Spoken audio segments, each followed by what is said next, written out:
Bonjour à toutes et à toutes, aujourd'hui on se retrouve pour une toute nouvelle vidéo avec Mag.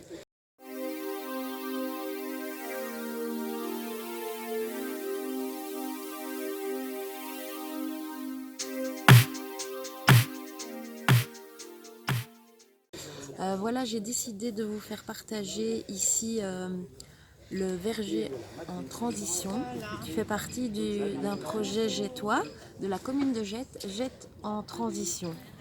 Je fais pas mal de photos et j'espère que cette vidéo vous plaira. C'est vraiment pour partager avec les Jettois ce qu'on peut trouver à Jette et qui n'est pas vraiment connu du public.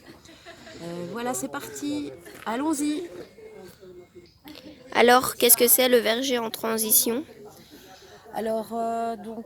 C'était une initiative de la commune de Jette de rendre cet espace un verger, un espace au public et des bénévoles pourraient découvrir tout au long de l'année et qui peuvent aussi aider dans ce verger.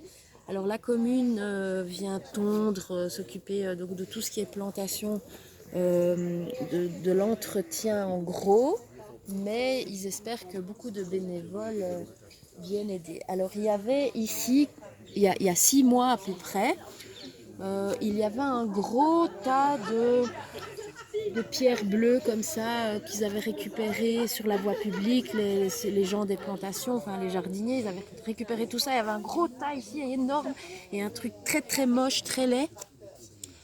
Et puis voilà que 6 mois plus tard, j'ai eu la chance de faire la visite ici du verger avec la commune et avec Ilse Igne. Ils m'ont montré, on a visité le jardin des abeilles aussi, et voici que ils ont ces jardiniers décorés avec des bénévoles. Ils ont utilisé les pierres bleues pour en faire différents étages et pour planter tout ce qui est épices, cucurbitacées, donc des courgettes, des potirons. Ils ont mis aussi des tournesols.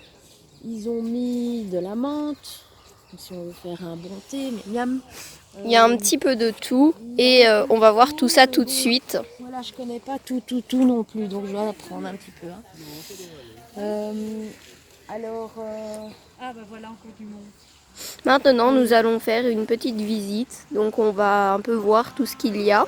On va visiter ensemble donc avec un groupe qui fait partie de Natura 2000. Il se trouve ici, juste derrière. Et il y a une dame qui va nous expliquer tout ce qui est plantes sauvages et comestibles. Donc à part l'ortie, moi je connais que l'ortie, on sait la manger, ça je sais. Mais sinon, voilà, je connais pas grand chose. Bonjour. Bonjour. Voilà, il y a des gens qui arrivent encore pour la visite, qui va bientôt commencer d'ici 5 minutes. Et donc c'est sur les plantes comestibles, tout ce qu'on peut manger, qu'on trouve dans la nature comme ça, qui est à portée de main. Donc au cas où le supermarché est fermé et il n'y a plus rien dedans, on trouve au moins des choses à manger dans la nature. Donc c'est pour réapprendre un petit peu aux gens à pouvoir se débrouiller dans la nature et voilà.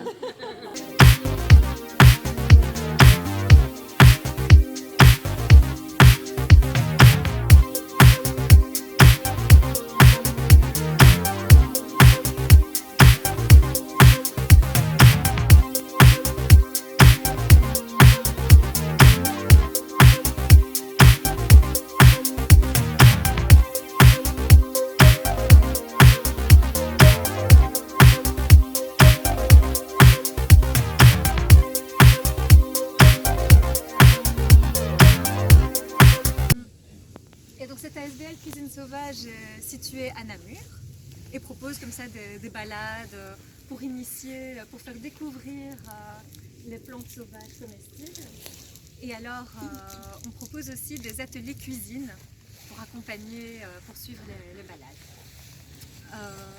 Alors le petit programme d'aujourd'hui, ça va être donc une promenade qui va durer jusqu'à 13h30.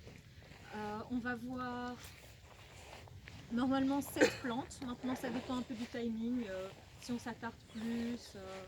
Mais voilà, je dirais cette plante. On va rester dans le verger, on va faire un petit tour comme ça. Et alors chaque plante dont on va parler, je vais l'accompagner aussi d'une petite idée recette. Donc si jamais j'oublie de vous donner l'idée recette, vous pouvez me dire Monia, c'est quoi la recette?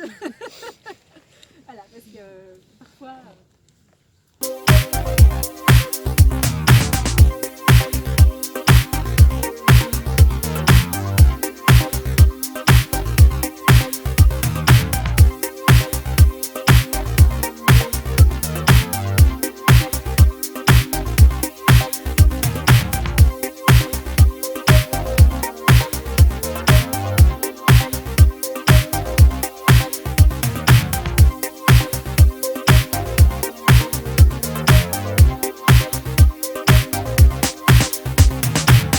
Est-ce que vous savez sur quoi on marche?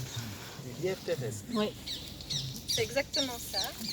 Et en néerlandais, c'est Franstraaf. Lierre terrestre. Oui. Alors Et le puis ça lierre monte pas haut. terrestre, c'est ça, c'est toute sa petite feuille, en fait qui ressemble un petit peu à la lierre, mais en plus petit. Vous voyez la toute première plante qu'on a vue, le Lochsanderlot, ça ressemble un peu,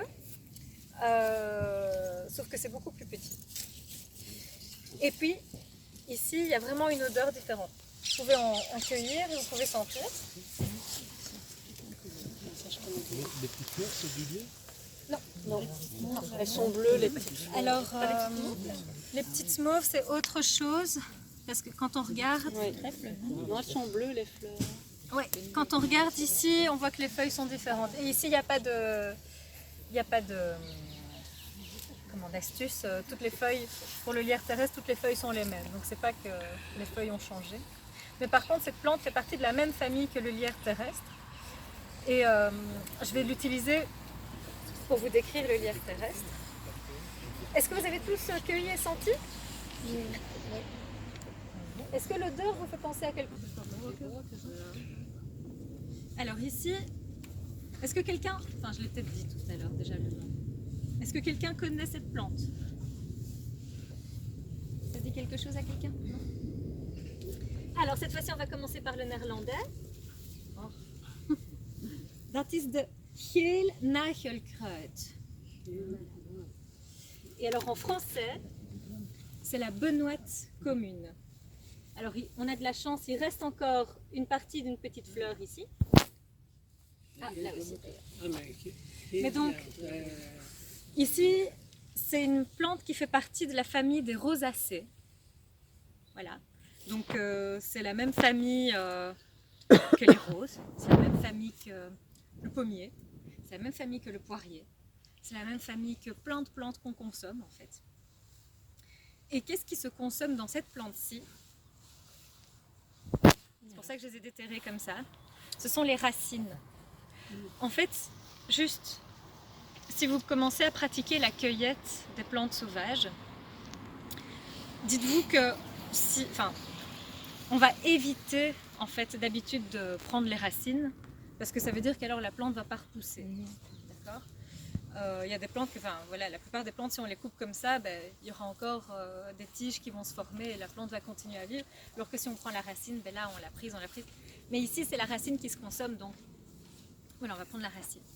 Alors, pourquoi est-ce qu'on l'appelle en néerlandais nagelkruid? Je vais vous donner des petits morceaux de racines. Ce que vous allez faire, c'est que vous allez les gratter avec votre ongle et vous allez sentir. Et normalement,